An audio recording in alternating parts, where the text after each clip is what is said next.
Hey guys, welcome to my channel. We're here to watch Wentworth Unlocked, the new special that Foxtel just put out 2 days ago. Anyway, let's just get straight into it.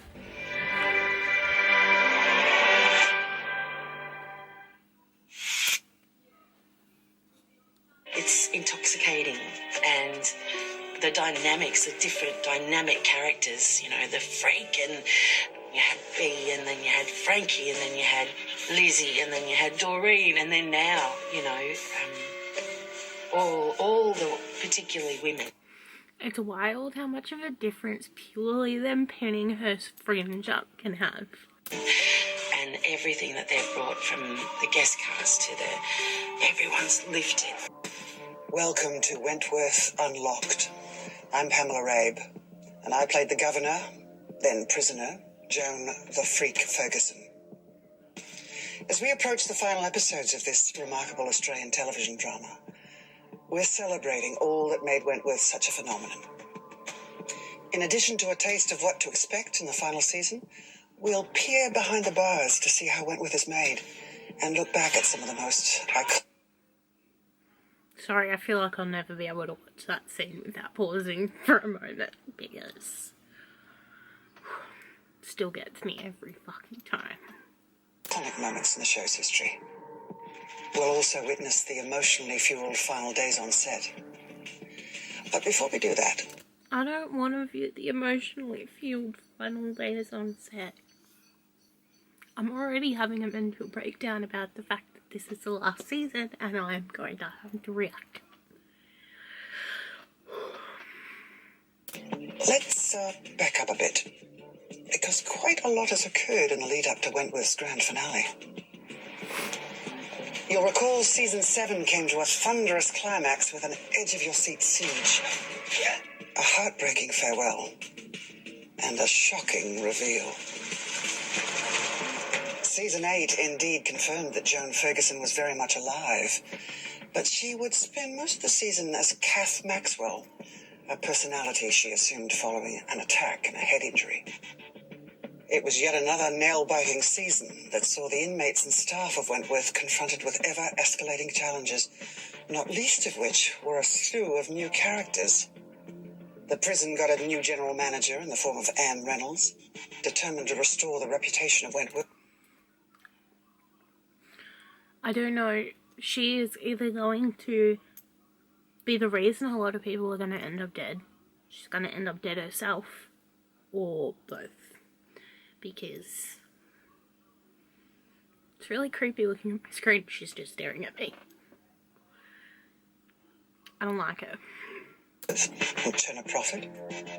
And then there were inmates Lou Kelly, a former top dog, and Reb, her partner in love and crime, who was desperate to continue their gender transition. There was also Judy Bryant, a young English woman accused of terrorism. And finally, Sheila Bausch, a duplicitous figure connected to both Lou and Reb with secrets that could tear them apart. I feel like that's like where they're leading us, like shit's gonna go down between Lou and Reb, like it's not gonna be good, but I feel like the only thing that's gonna split them up is if one of them dies, like for real. So she comes into the prison, she's not expecting, obviously, to meet anyone she knows, but they're Lou and Reb. With them comes her alibi, because she knows that they'll be able to say that she didn't poison everyone. So Good luck with that alibi, because they ain't helping you, because it was Lou. yeah, it's a really good reunion for her until it all goes terribly wrong. It's so good to see you. Look at the crap, Sheila. I am the last fucking face you want to see. If you think that Reb is going to bail you out, you're either fucking crazier than I remember. And what about you, Lou? Have you told Reb the truth about you? End of season 8, Sheila is the massive obstacle for me. Lou Kelly is shocked that she's there, is quite distraught that she's there. Sheila has the capacity to undo a lot in Lou's world. So that's kind of where we leave Lou. We left Mari, well, with a little bit of hope. I think when we were first introduced to her at the beginning of season 8, the characters completely lost everything. Not only, you know, things in her life, but emotionally and spiritually. And but by the end, with the character of Reb, I've found a reason to live. Yeah, no, I don't like it. I still do not like Mari's interest in Reb. Don't like it. She's dodgy. I don't like her. Like, and she literally is still, like, the only thing is she just holds money and shit over people's heads. Like, be nice to me and I'll help you get you surgery. Like, you know what, bitch? Fuck you. Thank you. It's my pleasure. At the end of season 8, we see Ali lying in a pool of her own blood, and who knows if she will make it. We left Judy in a really chaotic moment. I think she is really unveiling her evil side. The mask is coming off, and she's losing it. We left Ruby. She was on day release and kidnapped by undercover cops and rescued by her older sister, Rita Connors.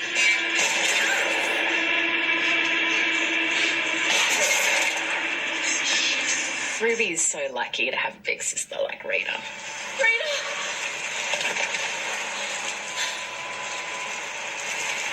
End of season 8 sees Boomer on a bit of a mission.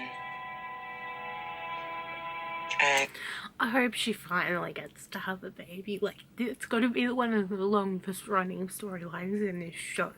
Boomer wants a baby. Like, please just let her have a baby. And don't kill her or it at any point. feeling, a bit energised about something that has meant a lot to her for a long time. She's on a mission. Her what? My spoof donor. You don't even want to know. Where we've left Vera is still in her combat with Ferguson and with Dr. Miller about the status of Ferguson's amnesia. And Vera... I feel like that's why I struggle with believing it, because I live by Vera. I'm like, Vera doesn't believe it. I don't believe it. I think is feeling kind of almost alone at this point. She is the one who is kind of steadfastly, holding on to her contention that Ferguson is without question faking this amnesia. So that proves she's been faking? Not necessarily, no. So you've made up your mind about your testimony then? Well, the end of season 8, Kath Maxwell met Joan Ferguson, and they both were united in the same body. Oh yeah, Joan. That's what I was saying in my trailer reaction video. Was it an immediate switch, or does she still think that it's like parts coming out?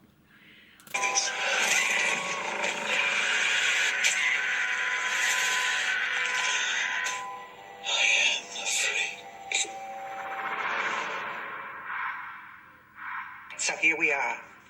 We're coming in for the kill. Final season.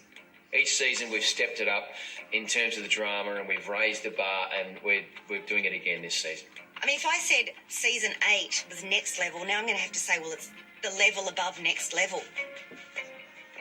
It just continues to impress and shock and entertain. It's such an amazing show. If I've learned anything from my time on this show is that they like to end things with a bang, and I'm sure there will be a big bang at the end of this show, and you always wonder as an actor, your character going to survive. Expect the unexpected is what I would say.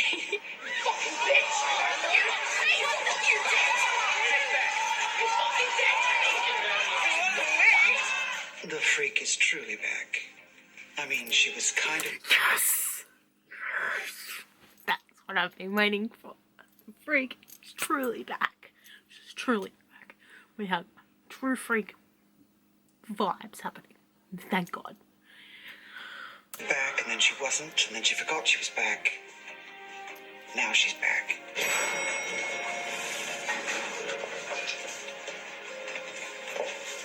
The whole Ferguson thing is... Yes. You can tell it's like she is back. We even have dodgy facial expressions as she walks past Jake. She is such an incredible presence within the prison and affects so many people in their relationship with each other. We just need to see where this is going to end up with Ferguson, and I think that's the key kind of motivator for Will, Jake, and Vera, the three amigos, is to finally deal with Ferguson in some way. She's got a real package of demons and angels going on inside. And it depends on who's on the receiving end of that. Who knows what's going to happen?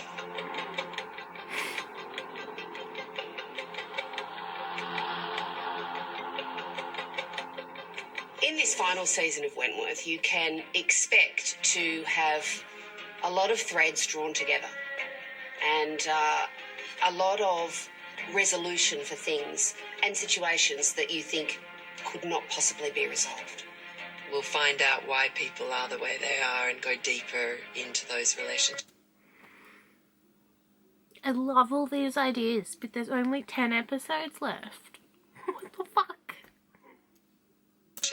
But certainly what I've read, it's a page turner, and you won't be disappointed. Lou Kelly has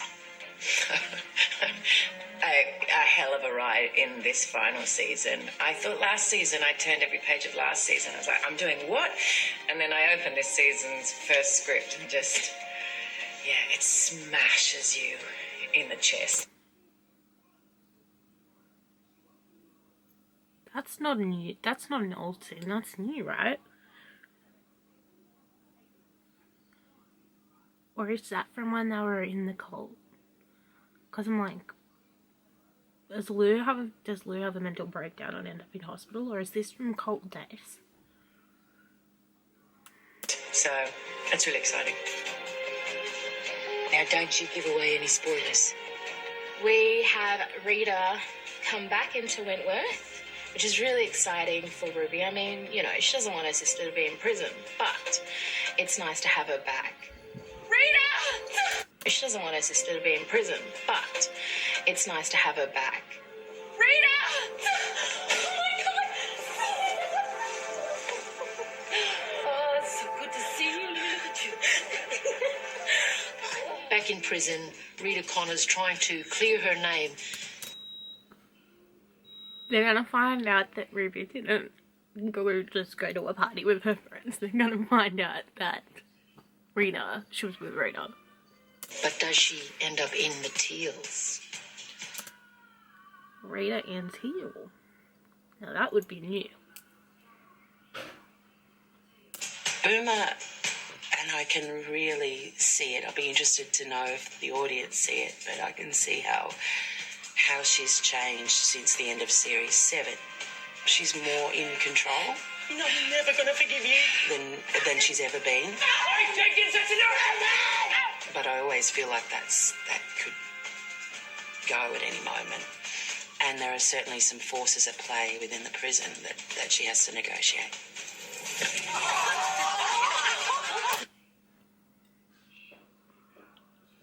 I love Lou, except for when she fucks with Boomer. Then she can get fucked. Alright, I had to stop recording for a minute, so I went back a few seconds. But let's keep going. And see how she's changed since the end of Series 7. She's more in control. No, I'm never going to forgive you. Than she's ever been. I'm taking such an... But I always feel like that could go at any moment. And there are certainly some forces at play within the prison that she has to negotiate. Boomer's gonna be top dog. everyone put their whatever that gross shit is in front of her. So Boomer's gonna be top dog, at least for a little bit. And Eve form a great kind of friendship. He's basically... That doesn't sound good, because the last time Jake created a great relationship with someone who was a prisoner, it was the Freak, and that ended really well. Quite enamoured with her because he's seen all of her her website, which has all of the parenting tips for raising a baby. I can't tell you how grateful I am. Well, you could try. You are as fabulous as they say. Come on. So there's a litany of deaths behind this woman, and we hear about them when Eve starts to communicate with Joan. Oh, they could be a scary grouping. That's a scary coupling. I don't know, but like I already get like scary vibes from her. Like she's a little crazy, not crazy like, well, actually crazy like the Freak. Like at first we were all like, is she crazy? Isn't she crazy? And she tricked everyone in the fucking prison for a long time. Like, You made me feel special just so he could fuck me, and then you rejected me. So you punished him. I stabbed him in the heart. They do have a... oh, she's gonna be interesting. This is gonna be interesting. This is gonna be interesting. I like it. I like it a lot. Even though it's terrifying, I like it. It's gonna be fun. a shared past, and a few things need to be put to rest. But certainly when they join forces, if they join forces, they're a pretty formidable, interesting duo with a very twisted relationship. Very fast-paced, very violent, and very moving. Explosive. Intense. Unflinching. Oh my god, this has so many parallels to, like, the rest of the series. Like we've got to fight in the laundry room with shivs. Quite reminiscent of me and Frankie's fight. Unprecedented, epic, honest, terrifying. It's the beginning of the end. And at times really fucking funny. Love her. Love her. Like, I just love Kate Fox. She's great. Big decision to make today. I'm looking at you too, Mari. You're either with me and you're under my protection, or you're with the pig. And if... What are these coats? It's very foreign. I've never seen this before, right? Like, I'm confused. I'm often confused now and thinking about it. They really should have had jackets, because it's fucking cold in Melbourne in winter. you're with the pig...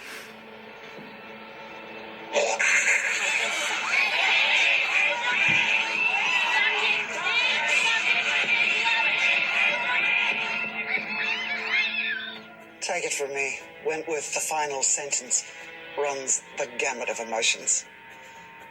I was so thrilled to be among the cast to bring this groundbreaking series to a close. But as is often the case, endings remind us of beginnings. Literally unrelated, but I really want to see her in a play. And every time I've tried to, I either can't get the tickets or like, I have no one to go with me, but like, I really want to see her. I know she does stuff at the Mall House from time to time. And for cast members both new and original, their audition for a sought-after role in Wentworth is a memory not soon forgotten.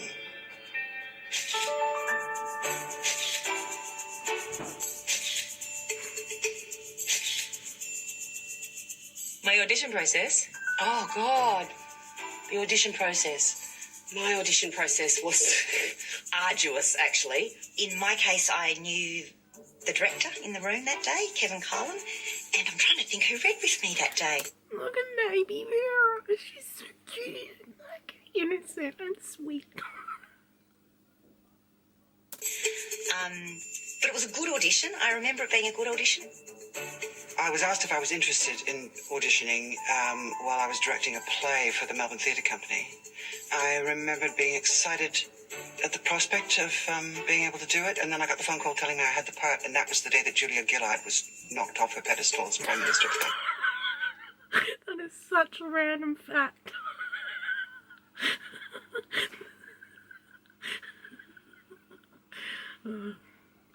Yeah, anyone not from Australia, we just kind of like elect prime ministers and then we're like, no, you're no good. You're not staying. And then they get fucking taken out of office. It's quite ridiculous, really. To rank among Wentworth's most memorable and shocking seasons, which is, as fans know, a pretty tall order when it comes to a show like this.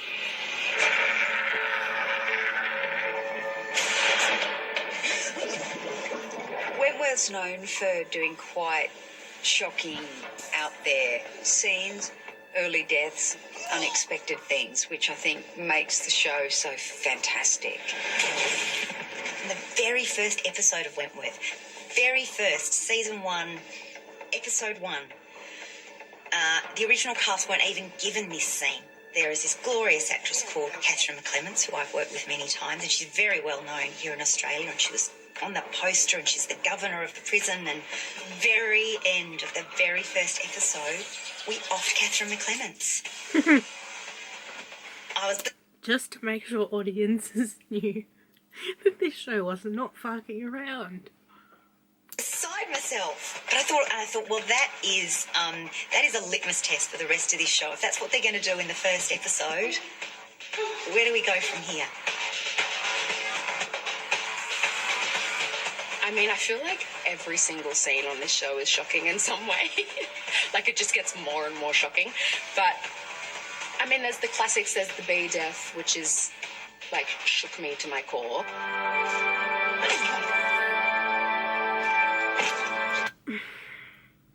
God, it's such a difficult scene. It was so brutal.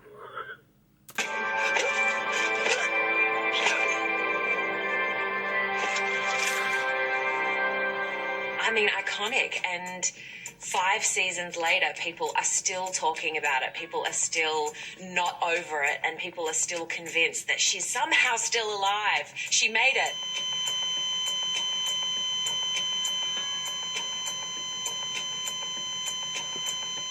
Another one where I went, oh, where I cringed myself. Oh, well, not so much a death, but Kate Box's character, with Kelly losing her finger. I think it was the bone crunch of the sound effects that really pushed it to another element, for another realm for me.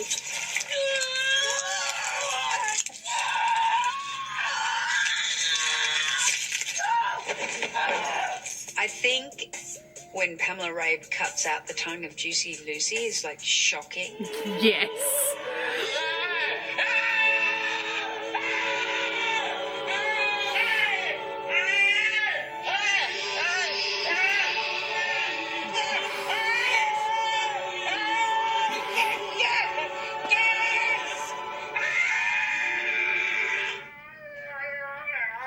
I mean, there are several times when scripts come up and we go, on. God, that scene was insane. I remember that being like, what is going on? And she put it on Vera's desk. Are you kidding me? No, this? Oh, okay, right, okay, and here we go. When the freak, beautiful Pamela Rabe, gets buried alive and she is in the coffin and turns on her lighter, to me that is just an incredible piece of Australian television.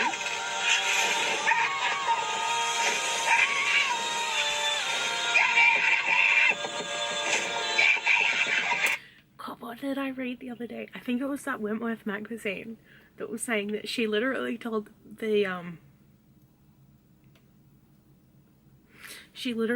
production to throw dirt into the into it to make it look like it was filling up, like, at the same time. Like, that was her idea. season was great to watch because nobody, not even the fans, knew who was going to bury.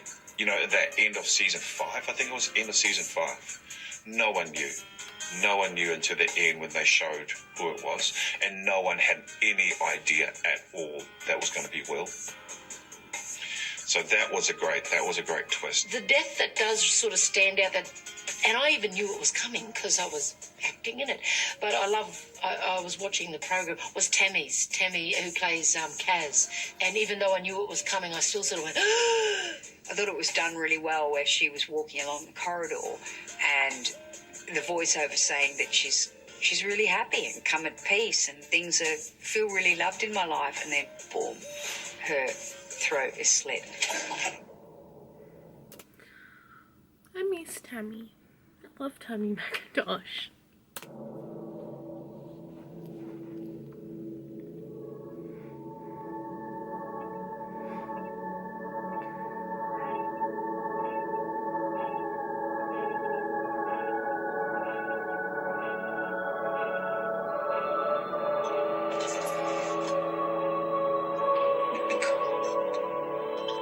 For me, it's those kind of extraordinary highs and the kind of precipice that the story, the narrative takes you on, that keeps setting you up for more and more extraordinary drama.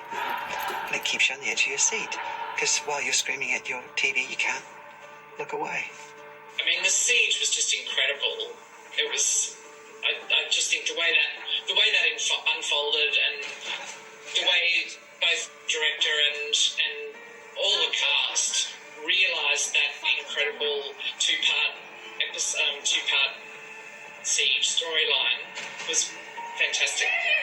I am about to escape. Mari finally is kind of about to be free, and then I spot Ruby. I demand the gun back. I come round the corner to shoot her, and then Leah Purcell, who plays Rita Connors, knocks it out of my hand, and Kate Jenkinson shoots Brody. Do as you're told, you stupid. That was one of my favourite moments because it signifies the change from her being a kind of, sitting on the sidelines to her stepping into her own power.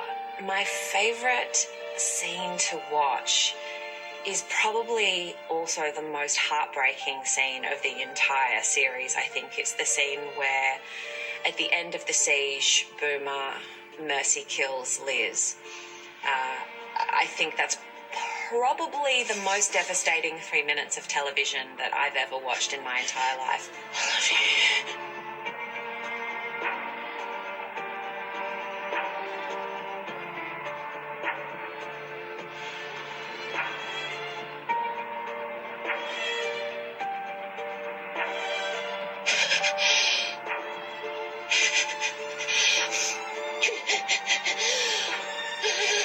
I'll never forget that scene.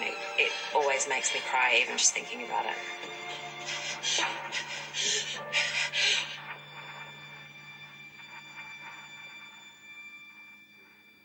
It's certainly one of Wentworth's most compassionate scenes, isn't it?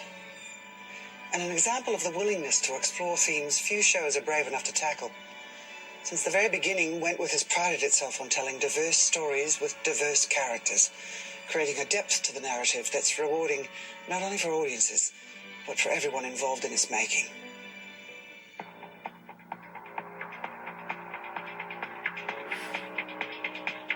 Speaking as a female actor in this company, literally have been pushing it out of my consciousness in order just to concentrate on the work at hand, because God knows we've got a lot on our plate to kind of deliver extraordinary things that go down in this final season, and it's taking all the concentration to kind of just do our jobs as well as possible. There is a lot of emotion going on set, and it's very mixed and very varied. I think we've got everything ranging from devastation and the grief of this incredible journey being over, but also coupled with intense excitement. It's very very emotional. One by one, everyone's sort of saying goodbye, and I just think, I haven't been here for 8 years, but I'm feeling it. So imagine how everyone else is feeling. Kind of a bit sad. I've been here since day one. Didn't do much in the first series, but I opened a lot of doors very well, and there's always something going on in the eyes. I opened a lot of doors very well. Oh, love smiles. Psychotic bitch. But yeah, I think there are 4 of us. So Katrina, Boomer, Robbie, Will, Kate, Vera, and myself, who have been here since day one. So it's kind of weird to think this won't be in our lives. This show has been the consistent thing in that 8 years. Something I've known I'm going home to. And I walk into this set and I feel like I'm home. Fuck me. That's how I feel. Fuck. I don't know how I'm meant to film the last episode.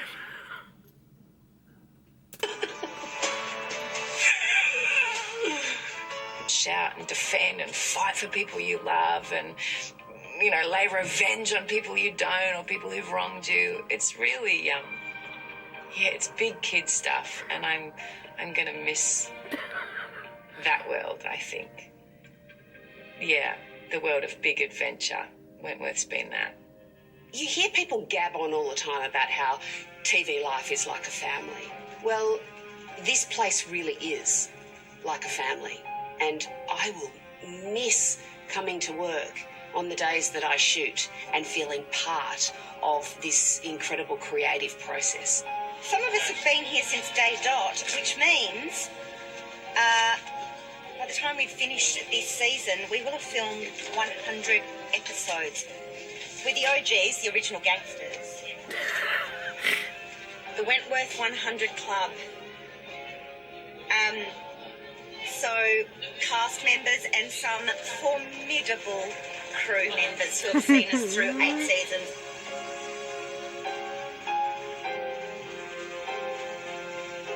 This is very special. I'm very proud to be a part of this.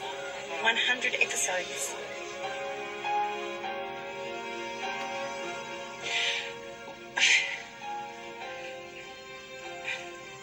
The people on this show, behind the scenes and in front of the camera, you know, in almost a decade, you can't really escape not having major life traumas. In my case, it was losing my mum and sort of leaving work and going to a hospice every night to sleep by her bed. And this show kept me afloat. It gave me somewhere to put all my grief and just seeing the faces that I still see today. There's still a few of the same faces here offering that same support just in being who they are, because they're genuinely amazing people. It's once in a lifetime. So I think I'll miss that. And yeah, I'll miss them. Not that I'm going to let them get away. Yeah.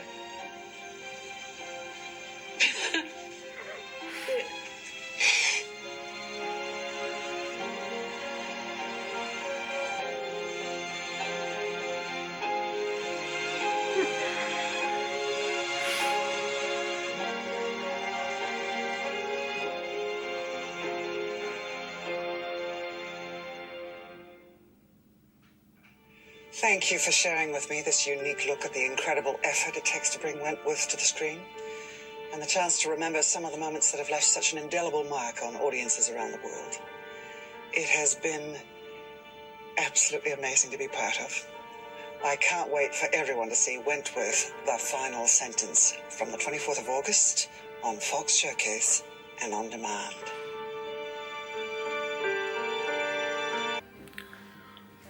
Alrighty, that is all. What a fucking rollercoaster that was. Don't know if I'm mentally prepared for the season to start. Anyway, hope you guys enjoyed this video. Please subscribe, and I'll see you next time. Bye.